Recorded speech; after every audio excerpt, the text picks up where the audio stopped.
রাজ্যের ৮ বিশ্ববিদ্যালয়ের নয়া উপাচার্য, সংস্কৃত কলেজ এবং বিশ্ববিদ্যালয়ের উপাচার্য অয়ন ভট্টাচার্য, কোচবিহার পঞ্চানন বর্মা বিশ্ববিদ্যালয়ের দায়িত্বে সঞ্চারী রায় মুখোপাধ্যায়, হরিচাঁদ গুরুচাঁদ বিশ্ববিদ্যালয়ের উপাচার্য নিমাই চন্দ্র সাহা, রায়গঞ্জ বিশ্ববিদ্যালয়ের দায়িত্বে অর্ণব সেন, ডায়মন্ড হারবার মহিলা বিশ্ববিদ্যালয়ে মিতা বন্দ্যোপাধ্যায়, বাবা সাহেব আম্বেদকর এডুকেশন ইউনিভার্সিটির উপাচার্য অরুণাশিস গোস্বামী, উত্তরবঙ্গ কৃষি বিশ্ববিদ্যালয়ের দায়িত্বে দেবব্রত বসু, ওয়েস্ট বেঙ্গল স্টেট ইউনিভার্সিটির উপাচার্য দেবব্রত মিত্র। হিরণের বিরুদ্ধে স্ত্রীর অভিযোগ। বিজেপি বিধায়ক হিরণের বিরুদ্ধে স্ত্রীর অভিযোগ, ডিভোর্স না করে দ্বিতীয় বিয়ে করার অভিযোগ। গতকালই হিরণ বিয়ের ছবি পোস্ট করেন। বারাণসীর ঘাটে ঋতিকা গিরির সঙ্গে বিয়ের ছবি পোস্ট হিরণের। বিয়ের ছবি পোস্ট করেও ছবি ডিলিট হিরণের। হিরণ ও ঋতিকার বিরুদ্ধে আনন্দপুর থানায় অভিযোগ দায়ের হিরণের স্ত্রী অনিন্দিতা চট্টোপাধ্যায়। ডিভোর্সের নোটিশ ওভাবে পাঠানো যায় না, ডিভোর্সের নোটিশ কোর্ট থেকে আসে। কোর্ট থেকে ওনাদের যে একটা লয়ার্স নোটিশ একটা পাঠানো হয়েছিল সেটার সাথে ডিভোর্সের কোনো সম্পর্কই নেই। কখনো কোনো কোর্ট থেকে কোনো নোটিশ ডিভোর্স সংক্রান্ত আসেনি। বিয়েটা আমার মেয়ে আমার পাশে দাঁড়িয়ে আছে, আর আমার বর কতদিন ছিল, আর আমি আরবানা এনআরআই কমপ্লেক্সে থাকি। আমি সিসিটিভি ফুটেজ দেখালে এক্ষুনি মেয়েটা কি বলবে তাহলে? ও হিরণ কতদিন ছিল আমি তো প্রমাণ করে দেবো এক্ষুনি। এখন তো সিম্প্যাথি কার্ড খেলছে, ও তো এটাই চায়, এই পোস্টটা লিখেইছে তো এই জন্য। প্রথমত 5 বছর আগে হিরণদা এই সময় পৌঁছায়নি খড়গপুরে, কারণ ভোটটা কোন সময় হয় 2021-এ, তাহলে 5 বছর তো হয়ই না। ঋতিকাকে হিরণ চ্যাটার্জি চিনতই না তখন। সোশ্যাল মিডিয়ায় পোস্ট ঋতিকা গিরির। আগে ডিভোর্সের জন্য নোটিশ পাঠানোর দাবি ঋতিকার, পাল্টা ডিভোর্সের নোটিশ পাঠানোর দাবি অস্বীকার হিরণের স্ত্রী অনিন্দিতার। পরে খবরে নজর রাখি। শবরদের স্বনির্ভর গোষ্ঠীর জন্য টাকা বরাদ্দ করেছে রাজ্য সরকার। সব মিলিয়ে প্রায় 1,85,00,000 টাকা। অভিযোগ এই টাকা পকেটে ঢুকিয়েছেন শবরদের স্বনির্ভর গোষ্ঠীর সম্পাদক। তৈরি করেছেন 5 তলা বাড়ি, আর এই নিয়ে ঝাড়গ্রামের স্বনির্ভর গোষ্ঠীর অফিসে ব্যাপক বিক্ষোভ।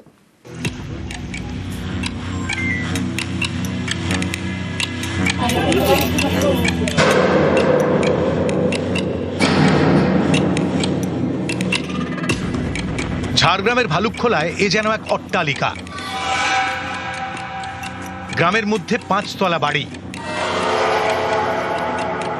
অভিযোগ, এই বাড়িটি তৈরি করছেন ঝাড়গ্রামের পাটাশিমুল গ্রাম পঞ্চায়েত এলাকার শবরদের স্বনির্ভর গোষ্ঠীর সম্পাদক মধুমিতা পরিহারি। সেটাও আবার শবরদের জন্য বরাদ্দ করা সরকারি টাকায়।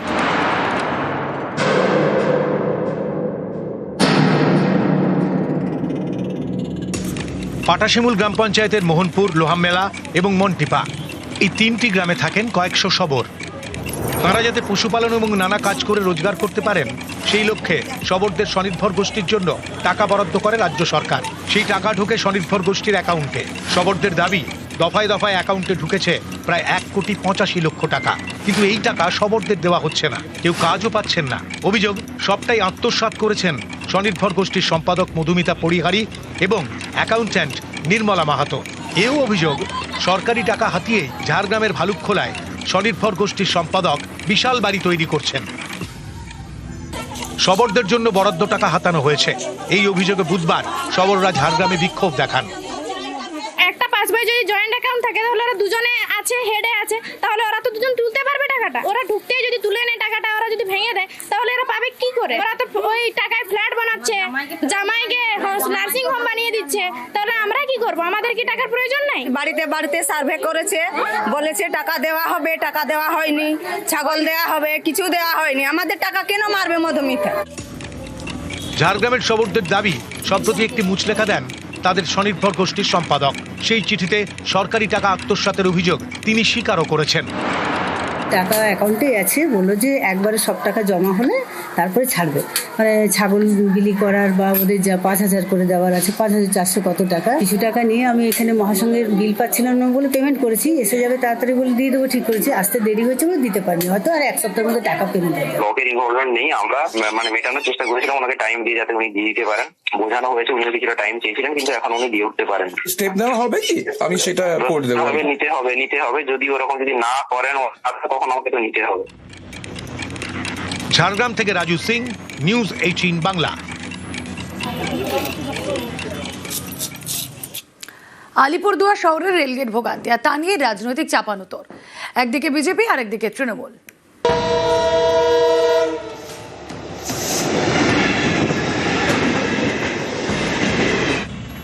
আলিপুরদুয়ার শহর। এই শহরের মাঝখান দিয়ে গিয়েছে রেল লাইন। আলিপুরদুয়ার জংশন থেকে রোজ একাধিক প্যাসেঞ্জার ট্রেন, এক্সপ্রেস ট্রেন এবং মালগাড়ি এই লাইনের উপর দিয়ে চলাচল করে। আলিপুরদুয়ার জংশন থেকে কালজানি ব্রিজ, এর মাঝে 4টি রেলগেট। এই 4টি রেলগেটই আলিপুরদুয়ার শহরে।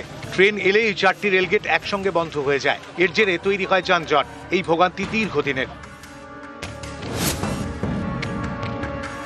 শহরের মাঝখানে যে একটা রেল লাইন আছে, সেই রেল লাইনটা কিন্তু দুভাগ করে দিয়েছে আলিপুরদুয়ারকে।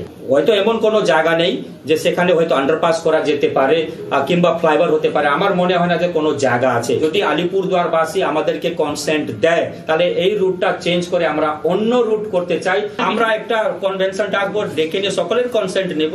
রেল যখনই যায় মানুষকে ভোগান্তি হতে হয়। তো সুতরাং মনস্তিজ্ঞার এই ভাওতামি মানুষ বুঝে গেছে। এটার সমাধান আমরা বলছিলাম কোথাও ফ্লাইওভার করা হোক, কোথাও হচ্ছে সাবওয়ে করা হোক, বা ট্রেনের লাইন উঠিয়ে দেওয়া হোক, বা বিকল্প পথ চালু করা হোক। তখনও আমরা বলেছি, কিন্তু কোনো কাজের কাজ কিছু হয় নাই। সুতরাং মনস্তিজ্ঞা নির্বাচন আসলে এগুলা বলবে, আবার নির্বাচন চলে যাবে, তাদেরকেও খুঁজে পাওয়া যাবে না। হাসপাতাল, জেলা প্রশাসনের অফিস, থানা, আদালত, স্কুল, কলেজ এসব জায়গায় যেতে হলে কোনো না কোনো রেলগেট পেরোতে হয়। অভিযোগ, রেলগেট একবার পড়লে উঠতেই চায় না। এর জেরে আলিপুরদুয়ার শহরে তীব্র যানজট তৈরি হয়। রেলপথটা আন্ডারপাস করার ব্যবস্থা করা হোক। রেলপথটা থাক, কিন্তু আন্ডারপাস করে দেওয়া হবে। রেলপথ উঠবে কেন? এই সাইডে না হবে, ওই সাইডে হবে। যেখানে জায়গা আছে সেই প্লেস দিয়ে হবে। একটা আন্ডারপাস ইমার্জেন্সি অ্যাম্বুলেন্সের জন্য তো দরকার। মানে যে কোনো একটা পরিকল্পনা নেওয়া উচিত আর কি এই জায়গা, এই গেটটার জন্য।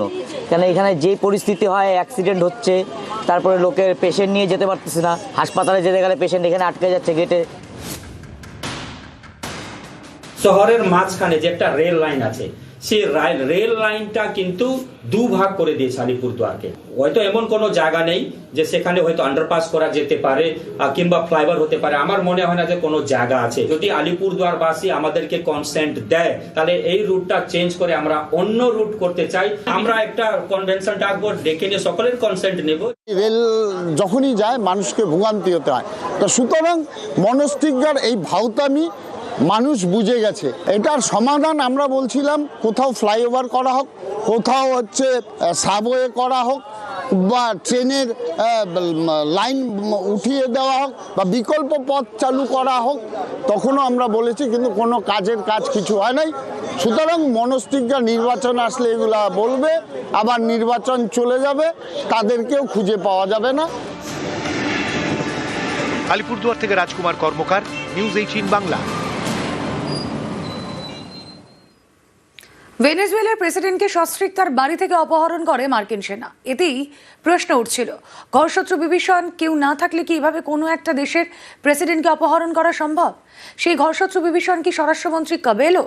এই নিয়ে জল্পনা তুঙ্গে, কারণ একটি বিখ্যাত সংবাদ সংস্থার দাবি, অপহরণের আগে বেশ কয়েক মাস ধরে কাবেলোর সঙ্গে নাকি গোপনে যোগাযোগ রাখছিল আমেরিকা।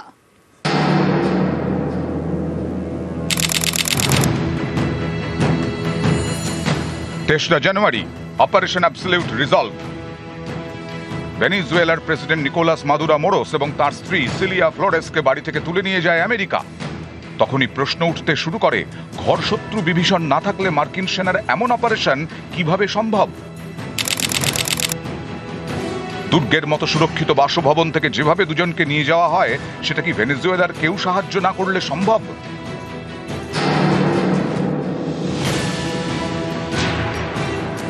একটি বিখ্যাত সংবাদ সংস্থার দাবি, মাদুরোর খুব কাছের কেউ নিয়মিত তার অবস্থান এবং নিরাপত্তা সংক্রান্ত তথ্য মার্কিন গোয়েন্দা সংস্থা CIA কে সরবরাহ করছিলেন। প্রেসিডেন্টকে অপহরণের বেশ কয়েক মাস আগে থেকে ভেনেজুয়েলার স্বরাষ্ট্রমন্ত্রী দিওসদাদো কাবেলোর সঙ্গে যোগাযোগ রেখে চলছিল আমেরিকা।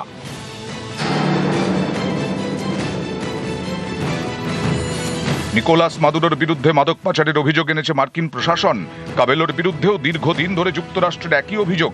তাহলে অভিযানের সময় তাকে তুলে নিয়ে যাওয়া হলো না কেন? 2020-তে কাবেলোকে ধরতে $1 কোটি পুরস্কার ঘোষণা করে আমেরিকা। তাকে মাদক পাচার চক্রের অন্যতম মাথা হিসেবে অভিযুক্তও করে। পরে পুরস্কারের অঙ্ক বাড়িয়ে করা হয় $2,50 কোটি। এই কাবেলো ভেনেজুয়েলার প্রাক্তন সেনাকর্তা। ভেনেজুয়েলার গোয়েন্দা সংস্থার উপর ব্যাপক প্রভাব। শাসক শিবিরের হয়ে যেসব বাহিনী ময়দানে নামে সবের ওপরেই তাঁর নিয়ন্ত্রণ। ভেনেজুয়েলার প্রেসিডেন্টকে অপহরণের সময় এ হেন কাবেলোকে কেন ছুঁল না আমেরিকা? তাহলে কি এই কাবেলোই তলে তলে ট্রাম্প প্রশাসন ও সেনাকে গোপন তথ্য সরবরাহ করেছেন? এ নিয়ে জোর জল্পনা।